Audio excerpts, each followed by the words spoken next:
Chapter 10 के syllabus को देखते हैं। चैप्टर 10 है वेव ऑप्टिक्स। तो वेव ऑप्टिक्स में wave front okay, Huygens principle, reflection and refraction of a plane wave at a plane surface using wave front okay, proof of laws of reflection and refraction using Huygens principle, ये भी ठीक है। Interference, Young double slit experiment and expression for fringe width, no derivation final, ये ठीक रहा। पिछली बार जो था इसमें डेरिवेशन भी था पूरा, इस बार डेरिवेशन हटा दिया है, बढ़िया है ये। इसका फॉर्मूला है, खाली फॉर्मूला रट लो अपने फ्रिंज के हिसाब से, डार्क या जो वो होती है डार्क या वाइट, उसके हिसाब से फॉर्मूला रट लो अपना, ये सही है। डेरिवेशन हट गया। Coherent sources and sustain interference of light, diffraction due to a single slit, width of central maxima, qualitative treatment only, बढ़िया है, बहुत बढ़िया। 10th का भी ऑलमोस्ट सिलेबस वही है, थोड़ा माइनर से चेंजेस है, ठीक है। 11 चैप्टर देखते हैं, dual nature of radiation and matter. Dual nature of radiation ठीक है, ये भी था। फोटोइलेक्ट्रिक इफेक्ट भी था। हर्च एंड लिनार्ड ऑब्जर्वेशन सेम, ये भी था। Einstein photoelectric equation, particle of nature of light, ये भी था। Experimental study of photoelectric effect, ये भी था। Matter waves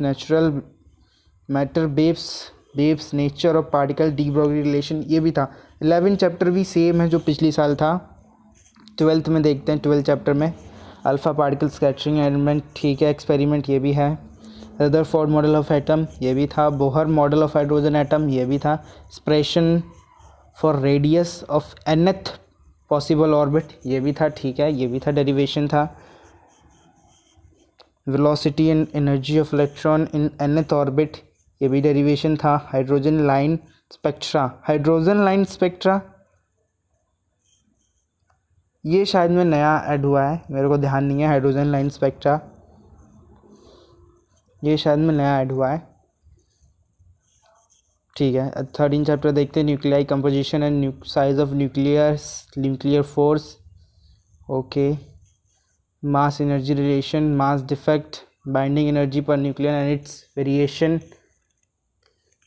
with mass number, nuclear fission fusion, इसमें जो था थोड़ा कंपोजिशन ऑफ साइज, ठीक है, उसके अंदर ही आ जाती सारी डिफाइंस। हाँ, इसमें न्यूक्लियर चैप्टर में डिफाइंस बहुत ज़्यादा है, न्यूक्लियंस वगैरह करके बहुत डिफाइंस है, ठीक है। 14 चैप्टर देखते हैं, सेमीकंडक्टर्स, ये बहुत सिंपल चैप्टर है। एनर्जी बैंड इन कंडक्टर, ठीक है। सेमीकंडक्टर एंड इंसुलेटर्स, ये भी ठीक है। इंट्रिंसिक एंड एक्सट्रिंसिक सेमीकंडक्टर, ये भी ठीक है। पीएन एन टाइप, ये भी ठीक है। पीएन जंक्शन भी ठीक है, ठीक है। Semiconductor diode, IV characteristics in forward and reverse bias application of junction diode as a rectifier, ठीक है, सेम है। 14 चैप्टर जो है वो भी सेम है अपना, ठीक है, सेम है। तो अपना जो थ्योरी होता है, वो थ्योरी पोर्शन जो होता है वो 70 मार्क्स का होता है अपना, हाँ 70 मार्क्स का पोर्शन होता है थ्योरी का। बाकी जो 30 मार्क्स होता है वो प्रैक्टिकल का होता है। 30 मार्क्स जो होते हैं वो हमारे प्रैक्टिकल के होते हैं। तो इसमें हमें एक लैब मैनुअल बनानी पड़ती है, हार्ड कवर वाली, और मैंने जो बनाई थी वो रोहित पब्लिकेशन की बनाई थी।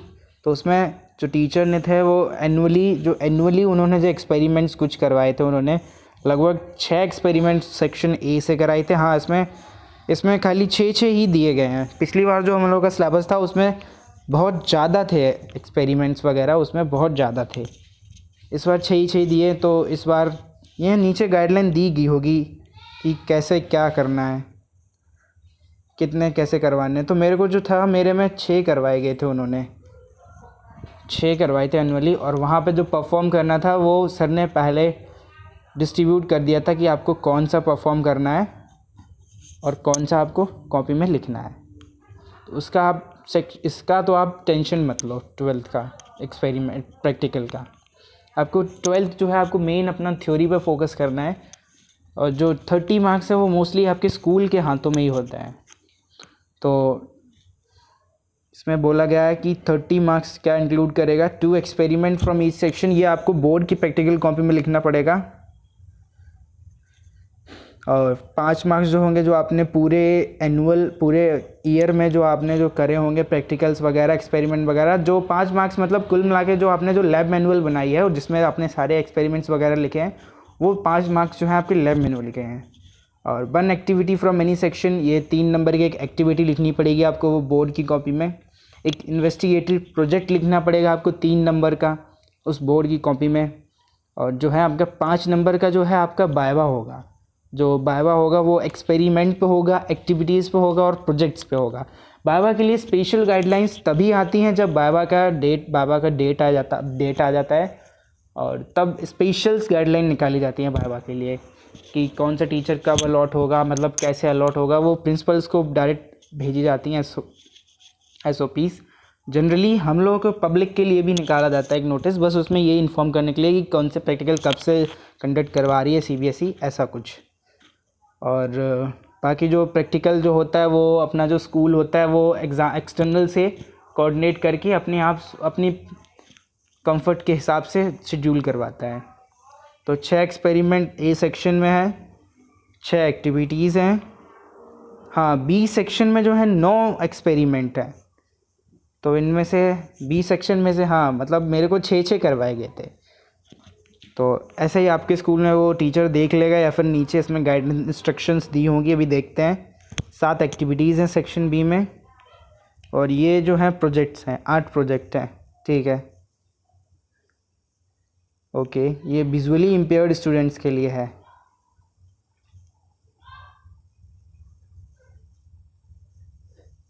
हाँ, ये लिखा है इसमें item for identification familiarity with apparatus for assessment in practicals and all experiments. ये जो सामान आपको दिया गया है, आपको इसके बारे में पता होना चाहिए कि ये सामान क्या है, कैसा है दिखने में और क्या करता है, ये आपको होना चाहिए। ये जो लिस्ट है प्रैक्टिकल की, ये दी गई, the above practical may be carried out in an experimental manner rather than recording observation. Okay, तो मतलब इन्होंने बोला है कि ये जो लिस्ट दी गई प्रैक्टिकल की, इनको आप एक्सपेरिमेंटल वे में कर सकते हो, रिकॉर्डिंग ऑब्जर्वेशंस को हटा के। मतलब इनमें जो है आप ऑब्जर्वेशन टेबल ना भी बनाओ, अगर आप प्रैक्टिकल बोर्ड में आता है तो आप इसमें ऑब्जर्वेशन टेबल ना भी बनाओ तो कोई दिक्कत वाली बात नहीं है। मतलब बोर्ड वाले जब ये कह रहे हैं तो वो खुद ही नहीं देंगे इनको अपनी कॉपी में करने के लिए, वो ये खाली एक्सपेरिमेंट करके दिखाना होगा। जब एक्सटर्नल आए तो हो सकता है आपको इंटरनल ये असाइन कर दे आपको प्रोजेक्ट एक्सपेरिमेंट्स कि आपको एक्सटर्नल को ये करके दिखाना है, तो ऐसा है। और इसमें जो है बुक प्रिस्क्राइब करी गई हैं आपको कि आपको कौन कौन सी बुक करनी चाहिए। ये है फिज़िक्स की NCERT दिखाई गई है, laboratory manual for physics for class 12th published by NCERT, ठीक है। The list of the other related books and manuals brought out by NCERT, ठीक है, सेम है।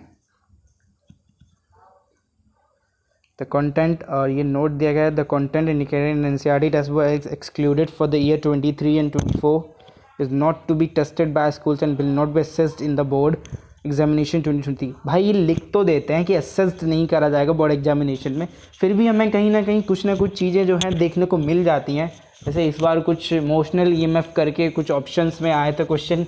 मतलब आप क्या करना क्या चाहते हो, मतलब आप दोनों काम करना चाहते हो CBSE, मतलब आप ऑप्शन भी दे रहे हो बंदे को, फिर बाद में ऐसा क्वेश्चन भी रख रहे हो ऑप्शन में, मतलब क्वेश्चन भी रख रहे हो ऐसा ऑप्शन में कि वो कर भी ना पाए, आउट ऑफ सिलेबस क्वेश्चन ही रख रहे हो आप। मतलब ठीक है, वो कहीं ना कहीं या तो हम लोगों को सिलेबस जो इतना, मतलब इस बार तो थोड़ा ब्रीफ में दिया गया है सिलेबस, पिछली बार जो था बहुत कम लिखा था सिलेबस, बहुत छोटा छोटा स्मॉल सा लग रहा था। जैसे ये 6 चैप्टर में देगा, इतने छोटे चैप्टर इतने छोटे में लिखा था, तो शायद इस वजह से पिछली बार हम लोगों ने वो समझने में गलती कर दी होगी, इसलिए ये सब हुआ था। लेकिन इस बार ठीक है, आप पढ़ते जाइए, कई सारे चैनल है, सबको फॉलो करिए।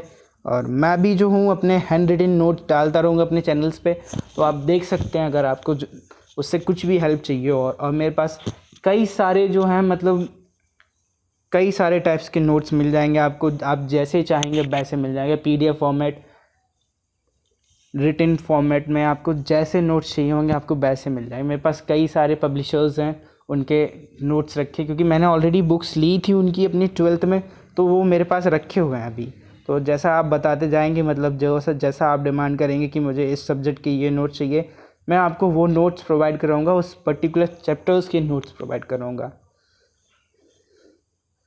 तो हमने अभी फिजिक्स का सिलेबस डिस्कस करा है। ठीक है, तो फिर आज के लिए इस वीडियो में इतना ही रखते हैं। Thank you so much. अगर आपको वीडियो अच्छी लगी हो तो please subscribe my channel. Thank you so much.